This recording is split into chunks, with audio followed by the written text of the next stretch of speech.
Glória a Deus. Graça e paz, queridos. É sempre um prazer, um privilégio a gente ministrar a palavra de Deus. Mas se você não reparou, dá uma reparadinha nesse irmão que está do teu lado. Olha para esse teu irmão, reparou aí esse sorriso? Só crente lavado no sangue de Jesus pode dar um sorriso desse. Não é qualquer um que dá um sorriso desse, não. Tem que ser lavado e remido no sangue do Cordeiro, que tem essa autoridade de dar um sorriso desse, amém? Como eu disse, é sempre um privilégio a gente ministrar a palavra de Deus, mas hoje aqui é um privilégio muito grande. Eu me sinto agraciado por Deus, por poder cultuar a Deus, ministrar a Deus na minha igreja, na minha casa de oração, junto com meus irmãos, junto com os obreiros amigos. Quero dizer para vocês que vocês só me aumentam a minha responsabilidade. Sei que se esse microfone estivesse na mão de cada um dos senhores, Deus falaria com este povo esta noite. Mas aprove Deus que escolheu, que foi a mim, que veio trazer esta missão árdua esta noite. Deus abençoe a vida de cada um de vocês. Amém?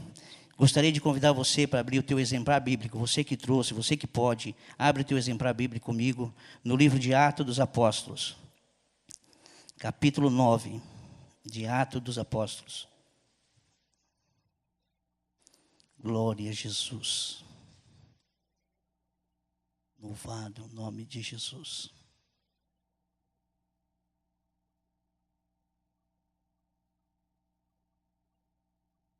Glória a Deus. Atos dos Apóstolos, capítulo 9, todos acharam? Vamos à palavra de Deus. E Saulo, respirando ainda a ameaça de morte contra os discípulos do Senhor, dirigiu-se ao sumo sacerdote e pediu-lhe carta para Damasco, para as sinagogas, a fim de que se encontrasse alguns daquelas seitas, e alguma versão vai dizer, as seitas do caminho, quer homens, quer mulher, os conduzisse preso a Jerusalém.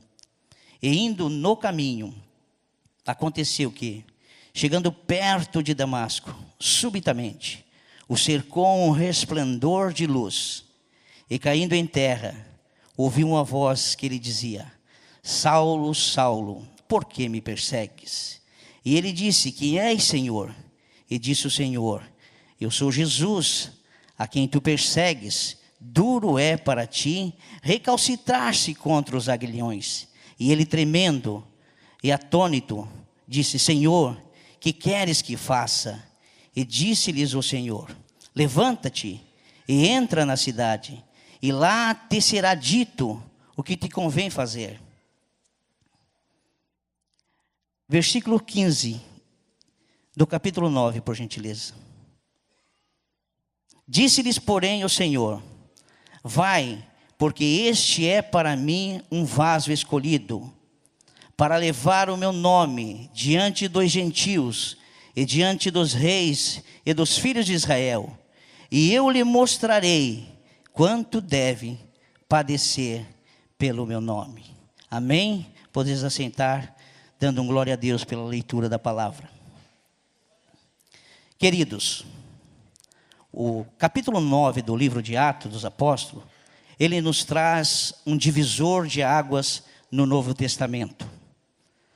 Tamanha a importância do capítulo 9 do livro do Atos dos Apóstolos, que este testemunho narrado pelo evangelista Lucas, que é o autor do livro de Atos, nos alcançou nesta noite.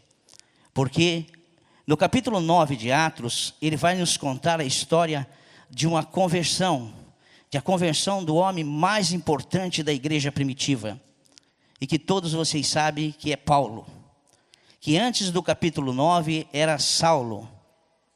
Tamanha foi a importância desta conversão, tamanha foi a magnitude de Deus na vida desse homem, as suas revelações, as revelações que Deus fez para ele, que até hoje serve como base doutrinária para os nossos dias. Até hoje serve como base teológica para nós, as revelações de Deus na vida de Paulo. E para que você venha entender o tamanho dessa convenção, eu vou ter que falar um pouquinho da vida regressa, da vida pregressa, da vida antes do capítulo 9 deste homem chamado Paulo, que então até é Saulo.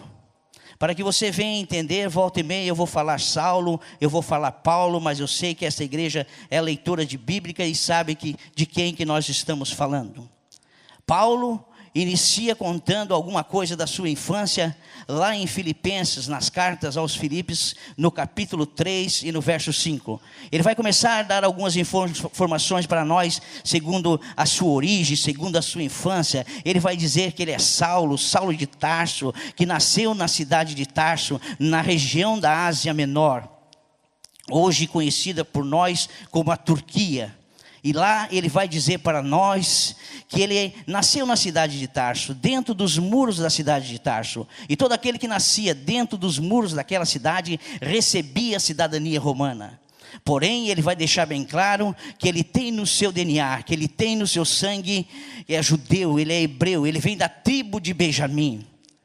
Ele vai dar mais algumas informações dizendo que ele é circuncidado ao 8º dia, que ele é hebreu de nascença, que ele é hebreu no seu sangue. E todos vocês sabem que a circuncisão vem desde a época de Abraão. Os egípcios e os hebreus, eles eram distanciados uns dos outros pela circuncisão. Era um ato, era uma marca de cristão. E é sabido de todos também que Lucas vai dizer para nós que João Batista foi circuncidado ao 8º dia. Jesus também foi circuncidado ao 8º dia. E Saulo não fugiu à regra, ele foi circuncidado ao 8º dia, e ele vai deixar dito para nós isso lá na sua carta aos Gálatas, capítulo 1, verso 13. Também vai dar algumas informações para nós, a hora que ele está diante do Sinédrio, lá em Atos 22. Ele vai dizer para nós que ele era um menino e que na sua idade não tinha ninguém mais inteligente do que ele em sabedoria, porque ele tinha sido criado aos pés de Gamaliel. E para que você venha entender que ser criado aos pés de Gamaliel é que na época de Jesus Cristo existia 2 grandes faculdades teológicas em Jerusalém. As 2 maiores escolas rabínicas que existiam em Jerusalém era a escola de Chamar e a escola de Hilel. E Gamaliel era neto de Hilel. Então Gamaliel foi o que deu continuidade à história de Hilel. E Paulo vai dizer que foi criado aos pés de Gamaliel. Para que você venha entender isso, eu não quero ser promisso nisso, mas você já deve ter se lembrado e ter visto aquela frase simples de que João Batista disse quando viu Jesus: eu não sou digno de amarrar as sandálias dos seus pés. Mas o que tem a ver isso com um Paulo ser criado aos pés de Gamaliel? Naquela época em que o Império Romano invadiu a Judéia, invadiu a Galileia, invadiu a Pérea e foi tomando conta daquela região, se levantou um grupo chamado Macabeus e se oporam aos romanos, tentaram se opor. E naquele mesmo tempo se levantou também alguns homens que se denominaram um grupo religioso, fariseus, e foram eles que se puseram a cuidar da palavra de Deus, dos rolos manuscritos por Moisés, e eles se separaram para cuidar da palavra de Deus, independente de quem estivesse no comando do poder, quem estivesse na política. E aí, fariseu, naquela época, para te ter ideia, na frase etimológica, fariseu era separado, alguém que se separava para cuidar daquilo que era da palavra de Deus, da lei de Moisés.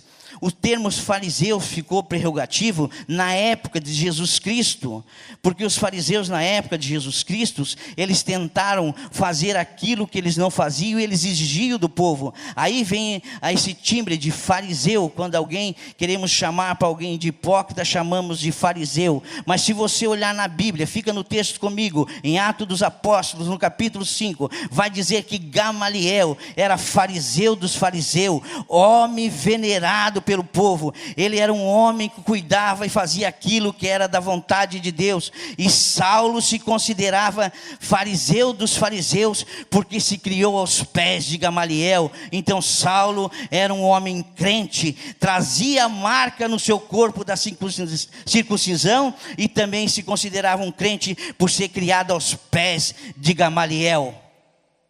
Aleluia, glória a Deus.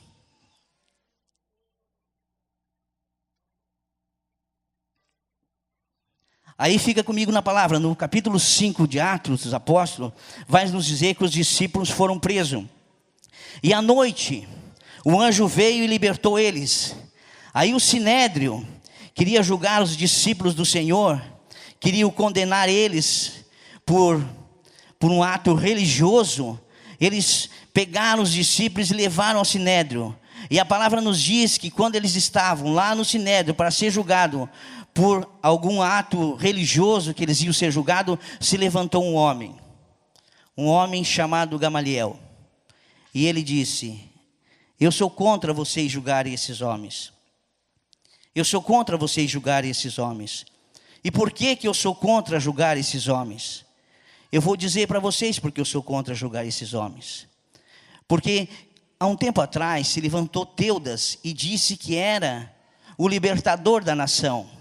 Porém, quando Teudas morreu, os seus 400 discípulos se dissiparam.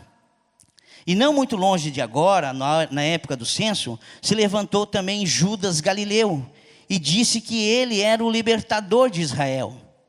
Porém, quando Judas morreu, os seus discípulos se dissiparam. Por isso que eu sou contra vocês a julgar esses homens. Vocês não tocam nesses homens. Vocês não encostam neles. Porque vai que essa obra é de Deus. Porque se essa obra for de Deus, ela vai prosperar. Mas se essa obra não for de Deus, ela vai minguar. E eu digo agora por quê? Porque se esta obra for de Deus, vocês não vão estar perseguindo esses discípulos. Vocês vão estar perseguindo o próprio Deus. O mestre de Saulo, o pastor de Saulo, o mentor de Saulo, se levanta no Sinédrio e diz: não toca nesses homens. Porque vai que essa obra é de Deus. E se vocês vão tocar nesses homens, vocês vão estar tocando no próprio Deus. Aí vem o capítulo 6. Se levanta Estevão para pregar a palavra de Deus. E no capítulo 7, no versículo 58, no apedrejamento de Estevão, Paulo consente, dá o seu voto para que apedrejem Estevão. Lá no versículo 58 do capítulo 7, vai dizer que eles colocaram a roupa de Estevão aos pés de um jovem chamado Saulo. Aí eu te convido a olhar na palavra, que Saulo, ele aprendeu quase tudo com o seu mentor. Ele aprendeu quase tudo com o seu mestre. Ele aprendeu quase tudo com o seu pastor. Mas Paulo, desobedecendo a ordem do seu mestre, dá o seu voto de conscientização para o apedrejamento de Estevão. E ele, que vê falar dessa seita, desse Jesus, e ele não acredita nisso, porque ele foi criado aos pés de Gamaliel. E quando ele estava sendo criado aos pés de Gamaliel, que ele estava aprendendo na lei, de forma oral, de forma escrita, de que quem morreu no madeiro era maldito, lá na região da Galileia, mais aproximadamente na cidade de Nazaré, aparece um carpinteiro, pregando uma palavra de restauração, pregando uma palavra de salvação, dizendo que ele é o Cristo, e ele mesmo próprio dizendo que ele é o ungido do Senhor. E aí vocês sabem bem da história desse carpinteiro, Jesus de Nazaré. Ele vai morrer pendurado no madeiro. E Paulo vai aprender que quem foi pendurado no madeiro era maldito. E aquilo não vai entrar na cabeça do jovem Saulo, do jovem Paulo, do pregador, do denominador da lei, de que um homem pregado no madeiro ia poder salvar a vida dele. E ele vai se pôr, e vai se opor, e vai se encobrir de uma missão, porque ele estava fazendo aquilo que ele achava que era certo, aquilo que ele aprendeu lá na escola rabínica com seu mestre, e ele vai se encobrir, numa perseguição fervorosa contra aqueles que predominavam que Jesus Cristo tinha ressurreto. Que eles tinham se predestinado que Jesus era o caminho. Porque quando os discípulos começaram a pregar o evangelho de Jesus, eles foram denominados como a seita do caminho, porque Jesus tinha dito, eu sou o caminho. E agora você fica comigo na palavra, lá no capítulo 8 de Atos, no versículo 1, vai dizer assim, ó, e também Saulo consentiu na morte dele, de Estevão, e fez-se naquele dia uma grande perseguição contra a igreja, contra os que estavam em Jerusalém, e foram dispersos pelas terras da Judeia e de Samaria, exceto os apóstolos. Versículo 3, e Saulo assolava a igreja, entrava pelas casas e arrastava homens e mulheres e os encerrava em prisão. Espera aí, o jovem mestre da lei, denominador, pregador, aprendeu quase tudo com o seu mestre. Ele aprendeu quase tudo com o seu mentor. Porque lá no capítulo 5, quando estava lá diante do sinédrio, o seu mestre, o seu pastor, Gamaliel, ele disse, não toca nesses homens. Era correto Paulo não tocar nos discípulos de Jesus. Não tocar nos crentes. Mas Paulo está na palavra, Saulo assolava a igreja. Ele entrava nas casas, arrastava homens e mulheres e encerravam em prisões. Eu te convido a pensar comigo. Se nós fôssemos fazer uma entrevista com Saulo, se nós fôssemos perguntar para Saulo, Saulo, por que você está fazendo isso? Ele ia dizer, eu aprendi isso na lei dos Moisés, lá nos profetas. Eu estou fazendo a obra de Deus. Eu estou fazendo algo para Deus. Eu estou fazendo um trabalho para o céu. Paulo ia dizer isso. Aí, ele não satisfeito. Capítulo 9, versículo 1. Ele não satisfeito. Ele respira ainda ameaça de morte contra os discípulos. Depois de ele ter perseguido todos os crentes em Jerusalém, ter açoitado, ter amarrado, ter castigado, ele vai ao sumo sacerdote e pede carta. Eu quero carta para Damasco. Porque eu quero ir lá em Damasco, prender crente. Eu quero ir lá em Damasco, prender os crentes.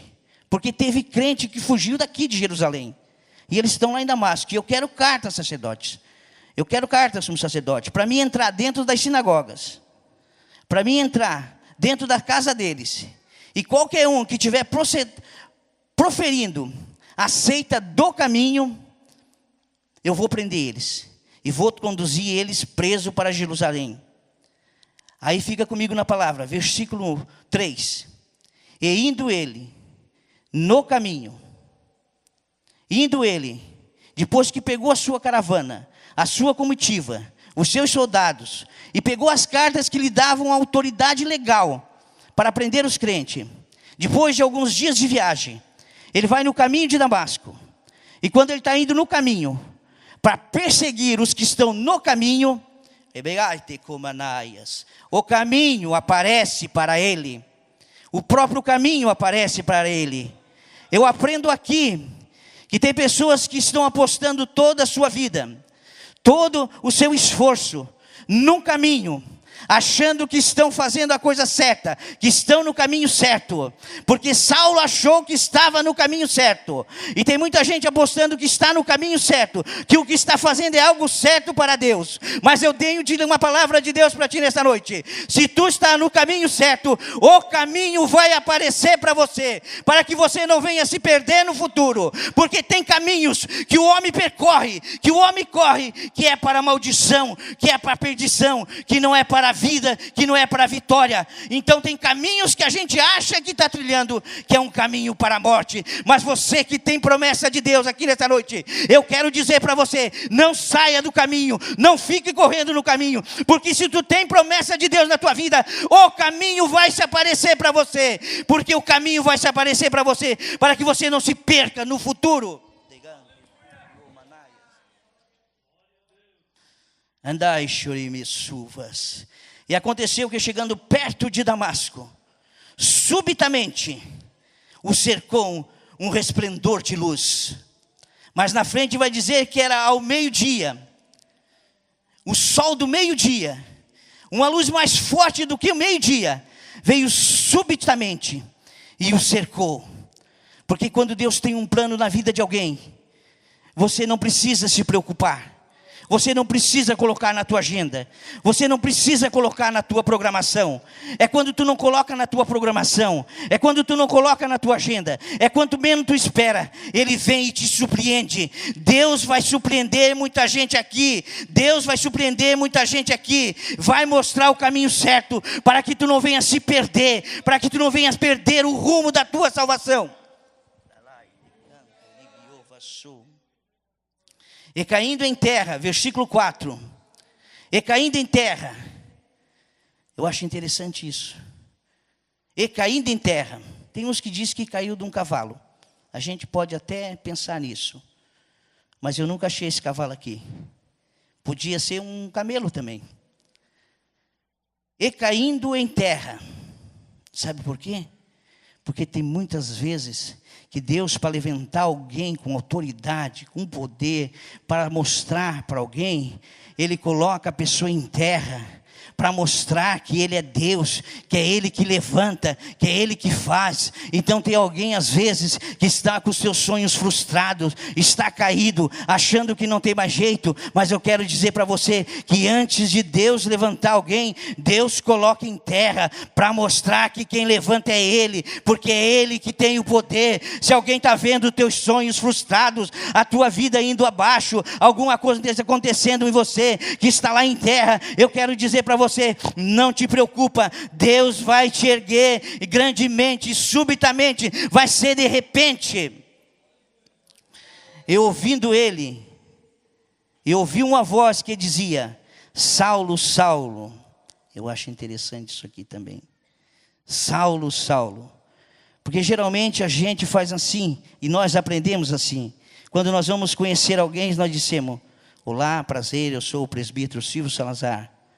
E outra pessoa se apresenta. Mas Jesus não. Deus não faz assim. Deus, Ele não diz o nome dele: eu sou Deus, para depois falar contigo. Ele diz: Saulo, Saulo. E aqui eu me lembro de algumas outras passagens na Bíblia. Quando Deus chega para Samuel, que Samuel está lá no templo, servindo com Eli, e ele diz: Samuel, Samuel.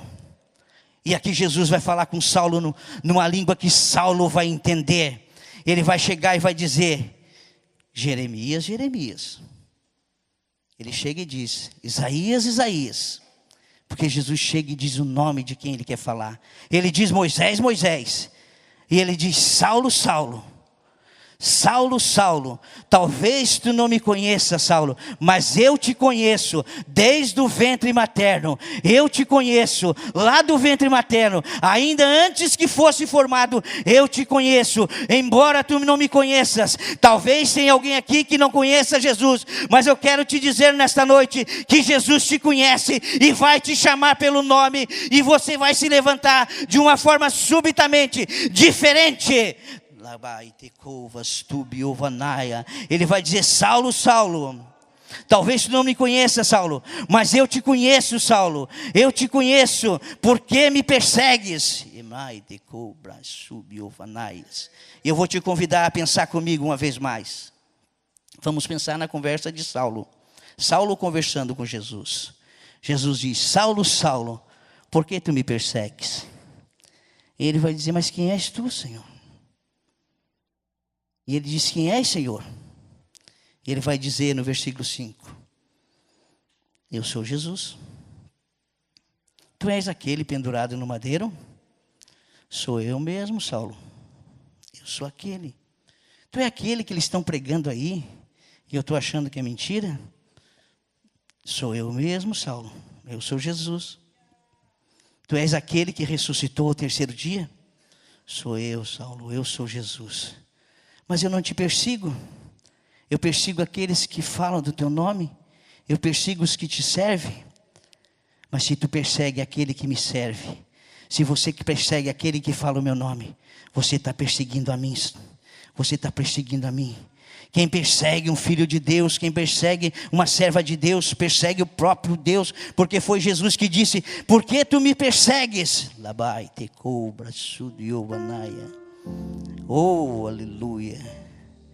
E ele vai dizer assim, ó, duro é para ti recalcitrar contra os aguilhões. Eu gosto disso aqui também, porque aguilhões era uma vara de ferro e ela era pontuda. E o lavrador tinha duas funções, pelo que eu entendo até hoje, que ele usava o aguilhão.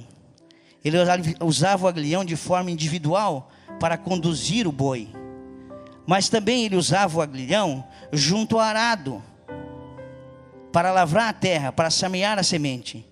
E quando o boi ia para um lado ou para o outro, o lavrador cutucava com aquele aguilhão no boi, para que o boi pegasse o caminho. E aí quando Paulo estava se distanciando do caminho, ou já estava fora do caminho, o aguilhão de Deus chegou para ele e disse: duro é para ti recalcitrar contra os aguilhões. Eu vou te colocar no caminho, Saulo. Eu vou te mostrar o caminho certo. Tu vai ver como é duro. Tu vai ver quando tu vai padecer pelo meu nome. E ele, tremendo, atônico, disse: Senhor, que queres que eu faça? E disse o Senhor: levanta-te e entra na cidade, e lá te será dito o que convém fazer. Esse versículo aqui também, Deus me traz algo ao meu coração.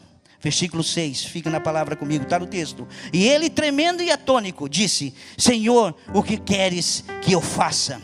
Jesus disse para ele: entra na cidade. Depois que tu estiver lá na cidade, eu vou dizer o que tem que fazer. Eu vejo aqui muita gente dentro da igreja achando desta forma, que Deus tem que vir até ele e dizer o que ele tem que fazer. Se Deus falar comigo, eu vou subir lá no púlpito e vou cantar um hino. Se Deus falar comigo, aí eu tiro a minha oferta do 13º, o meu dízimo, e vou ofertar. Mas eu quero dizer para você, que já foi falado aqui nesta noite, que é pela fé. Vai lá e faz pela fé, que depois que tu estiver lá no caminho, eu vou mostrar o que tu tem que fazer. Paulo disse o que eu tenho que fazer. Jesus disse: eu não vou te dizer o que tem que fazer agora. Vai e entra na cidade. Depois que tu estiver lá, eu vou dizer o que tu tem que fazer. Se tu tem alguma coisa para fazer para Deus, faça pela fé. Vai pela fé, porque depois que tu estiver lá, Ele vai dizer para você, Ele vai mostrar para você o que você tem que fazer. E só quem crê, aleluia, é só quem crê nessa palavra. Aleluia. Versículo 7, uns varões que iam com ele pararam espantados, ouvindo a voz, mas não vendo ninguém. Eu também acho interessante aqui, que a salvação é individual. É algo que é individual. Só Saulo teve a visão. Só Saulo ouviu o que Jesus falou com ele. Então tem coisas que Deus vai falar só com você. Só você que vai ter as visões. É só você que Ele vai falar. A salvação é individual. É algo que é individual. E Saulo levantou-se da terra e abriu os olhos e não viu ninguém. Isso aqui também é interessante. E tem vezes que Deus, para te dar alguma visão, Deus, para te dar algo novo, Ele tem que tirar essa visão velha, essa visão ultrapassada, essa visão humana, para Ele te dar uma visão espiritual ainda maior. Ele muitas vezes tem que tirar a visão. Aleluia. E Saulo, abrindo os olhos, não viu ninguém. Muitas vezes a gente abre os olhos e não vê ninguém. Parece que está tudo acabado, parece que está terminado, parece que não tem nada. Mas é nesse momento que você não está vendo nada, que Deus vai te dar visões novas. Paulo confirma isso, que teve visões de quando estava cego, lá em Atos, no capítulo 26 e no versículo 19, quando ele estava diante do rei Agripa, ele vai dizer: eu fui fiel às visões que o Senhor me deu. Eu aprendo aqui que quando Saulo estava cego, quando Saulo não estava vendo nada, Deus estava dando visões espirituais para ele, e só para confirmar, e para Deus dar visões espirituais para nós, muitas vezes nós temos que perder essa visão, tem que tirar essa visão que tem agora, para que Deus dê uma visão maior, com poder, com glória, com autoridade. Aleluia. E havia em Damasco um certo discípulo, versículo 10, chamado Ananias. E disse-lhe o Senhor em visão. E disse o Senhor em visão: Ananias. E ele respondeu: eis-me aqui, Senhor. E disse o Senhor: levanta-te e vai à rua chamada direita, e pergunta em casa de Judas, porque há um homem de Tarso, chamado Saulo, pois eis que ele está orando. E numa visão ele viu que entrava um homem chamado Ananias, e punha a mão sobre ele, para que tornasse a ver. Mas para aí, ele estava cego, mas ele estava orando, mas Deus estava dando visão para ele. Assim como Deus deu visão para Ananias, Deus deu visão para Saulo. Vai chegar um tal de Ananias aqui. Mas o que me chama a atenção aqui, nesta noite, nessa oportunidade, é no versículo 10. E havia um certo discípulo chamado Ananias, e disse: vai, e levando ele à casa de um homem chamado Judas. Judas. Quem aqui tem coragem de colocar o nome do seu filho de Judas? Ninguém aqui tem coragem de colocar o nome do seu filho de Judas.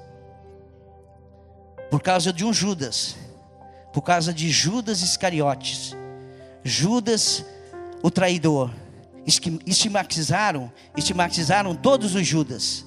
Mas aqui Jesus me dá uma lição, que nem todos os Judas que aparecem na vida da pessoa é para matar as pessoas. Tem Judas que não são Iscariotes, tem Judas que são Damasceno. E daí, porque alguém já te feriu lá no passado, porque alguém já te deu uma rasteira, porque alguém já fez algo errado para ti, você se concentrou com a tua vida, fechou a tua vida, não quer ter mais relação com ninguém, não quer ajudar mais ninguém, e estigmatizou todos os Judas. Mas a palavra de Deus diz que tem Judas que Deus coloca nas nossas vidas, que é para ajudar, que é para abrir portas. Aqui teve um Judas que abriu a porta para um homem cego, foi um Judas que veio para ajudar. Mas por causa de uma desilusão, acham que todos que vão chegar perto de você é para te puxar o tapete, é para te trair, é para te assassinar, é para te matar. Mas nem todos são Judas Iscariote. Existe Judas Damasceno que vem para te ajudar, que vem para abrir porta, que vem para dizer: conta comigo, eu estou aqui para te ajudar.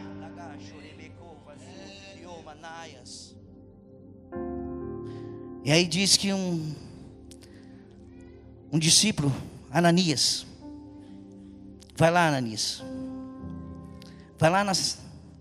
vai lá e ora pelo um tal de Tarso, por um tal de Saulo de Tarso. Aí no versículo 15, no versículo 12, em visão, daí ele vai dizer assim: Ananias respondendo no versículo 13, e respondendo a Ananias: Senhor, muito ouvi acerca desse homem, quantos males tem feito aos seus santos em Jerusalém. E aqui tem poder dos principados dos sacerdotes para prender a todos que invocarem o teu nome. Disse, porém, o Senhor: vai, porque este é para mim um vaso escolhido, para levar o meu nome diante dos gentios e diante dos reis. Tu já imaginou se Jesus fosse dar oportunidade para Ananias escolher o discípulo da igreja primitiva, escolher o apóstolo da igreja primitiva? Saulo, tenho certeza que nunca estaria na sua lista. Saulo, tenho certeza que jamais estaria na lista de Ananias. Por quê? Porque Ananias responde: mas eu já vi falar muito desse homem que judiou dos crentes lá em Jerusalém. E o Senhor quer que eu vá lá e entre na cova com os leões? O Senhor quer que eu vá lá e é suicídio, Senhor? Não, o Senhor está me colocando numa furada. Ele vai dizer: não, vai lá, porque ele para mim é um vaso escolhido. E eu aprendo aqui nessa frase que ele para mim é um vaso escolhido. Que você só escolhe alguma coisa na tua vida se tu tiver escolha. Você só escolhe se você tiver opção. Sem opção você não escolhe, mas com opção você escolhe. Jesus está dizendo aqui, ó: ele para mim é um vaso escolhido. Sabe o que Jesus estava dizendo? Eu tenho mais vaso, eu tenho mais gente, Tem muito mais vaso aí. Tem muito mais vaso aí. Mas eu escolhi. Tem muito mais vaso aí. Mas você está aqui porque Ele te escolheu. Ele te escolheu. Você não está aqui porque Ele não tinha opção. Tem pessoas melhores do que você. Teria pessoas mais capacitadas do que você. Teria pessoas melhores do que você. Você não está aqui por acaso. Você está aqui porque Ele te escolheu. Ele não abençoou Saulo porque ele não tinha opção. Ele tinha opção para abençoar. Tinha mais discípulos, tinha mais vaso. Mas Ele escolheu Saulo. Tinha mais gente para Ele abençoar. Tinha mais pessoas para Ele fazer milagre. Mas Ele escolheu você aqui nessa noite. Só quem crê que foi escolhido, levanta a mão. Só quem crê que foi escolhido. Só quem crê que foi escolhido. Tira 30 segundos, adore a Ele. Você não está aqui por acaso não. Tira 30 segundos, adore a Ele, é pela fé. Você está aqui porque você é escolhida. Você está aqui porque você é escolhido. Você acha que Ele não tinha alguém melhor do que eu, mais capacitado do que eu, para estar aqui pregando nessa noite? Ele tinha sim, Ele tinha opções melhores. Mas Ele nos escolheu. E não escolheu para nós ficar parados não. Ele nos escolheu para algo maior. Ele te escolheu para algo maior. Ele te escolheu para uma obra gigantesca. Tinha reis, tinha profetas, tinha muitos que queriam estar aqui, que queriam ver isso. E Ele disse: mas eu ocultei isso dos grandes e mostro aos pequenos. Ele te escolheu. Você não está aqui por acaso não. Ele te abençoa porque Ele te escolheu. Aleluia. Ele me escolheu. Ele me escolheu. Talvez a tua vida pregressa, a tua vida passada era uma vida difícil, uma vida torta, uma vida toda estourada. Mas Ele te escolheu. Ele escolheu a Saulo. Por isso que Paulo escreve nas suas cartas, 1 Coríntios capítulo 1 e verso 27 em diante: eu escolhi as coisas pequenas para confundir as grandes. Eu escolhi as coisas pequenas para confundir as grandes, as que não são para as que são. Você não está por acaso. Ele te escolheu. Ele me escolheu.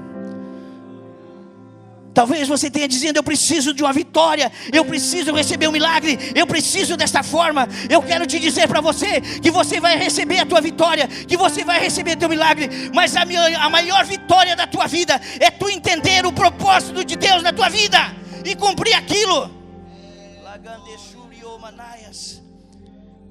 Porque Paulo disse: tenho em mim as marcas de Cristo, os sofrimentos de Cristo. Mas ele também disse algo maior. Lá na última carta que ele escreve em 2 Timóteo, no capítulo 4 e no versículo 7: combati o bom combate, guardei a carreira, terminei a carreira e guardei a fé. Se coloque em pé em nome de Jesus.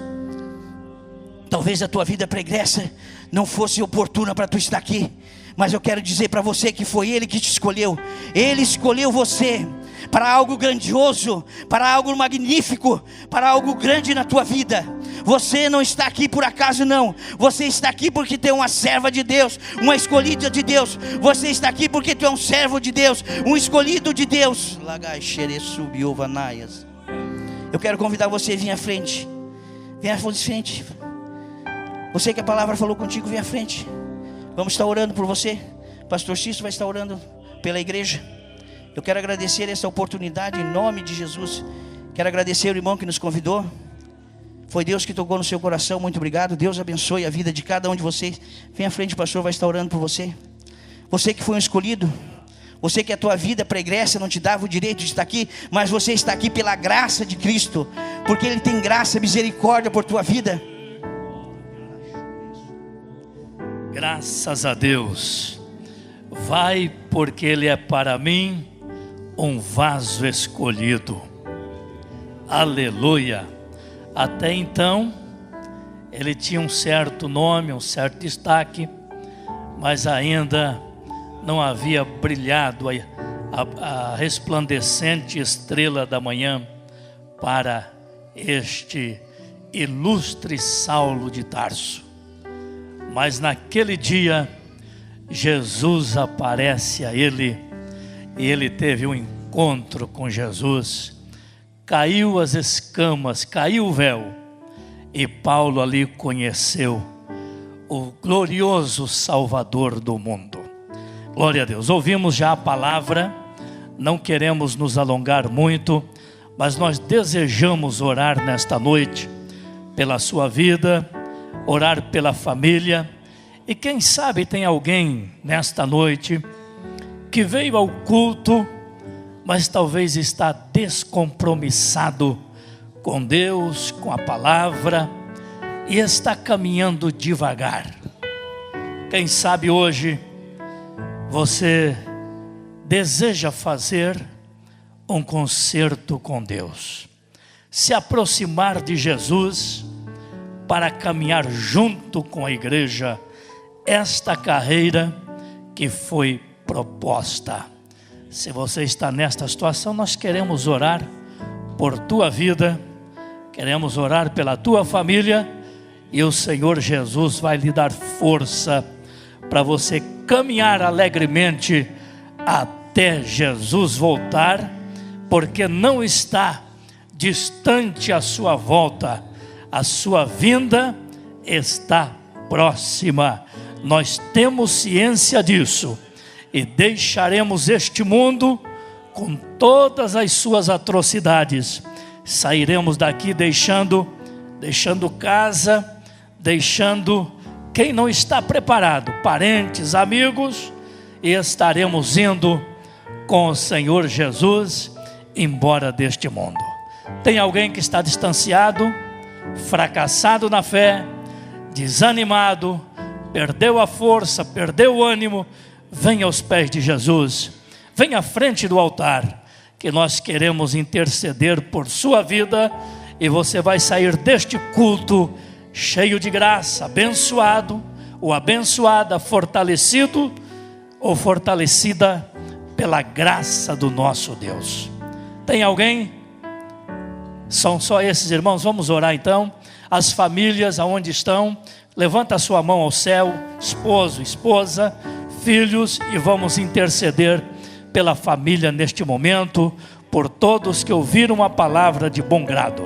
Oremos. Nosso Deus e nosso Pai, no glorioso nome de Jesus, oramos, Senhor, depois de ouvir esta gloriosa palavra, a tua palavra, Senhor, intercedemos neste momento pelas famílias dos teus servos, pelos salvos, por aqueles que não são salvos também, que são parentes, amigos, colegas, para que eles possam ser salvos pela tua graça, libertos pelo sangue de Jesus. Meu Deus, intercedemos por estas vidas, pela tua igreja, pelo teu povo, Senhor, por aquele que talvez chegou esta noite no templo desanimado, sem força, sem coragem de prosseguir. Oramos por todas as vidas, por todas as famílias, Senhor. Pedimos a tua bênção, meu Deus, aos teus servos, força e graça do teu Espírito, unção do alto, Senhor, esta que dá força para caminharmos na tua presença. Eterno Deus, abençoa cada vida, é a nossa oração, nosso pedido, em nome de Jesus, em nome de Jesus. Amém, Senhor, amém.